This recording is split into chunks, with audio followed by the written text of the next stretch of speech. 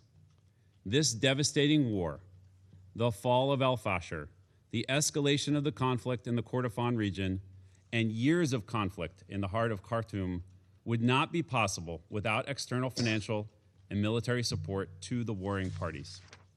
Supplying arms to any of the parties prolongs the conflict, and if the weapons are provided to parties in Darfur in the absence of committee approval, is in violation of the UN arms embargo.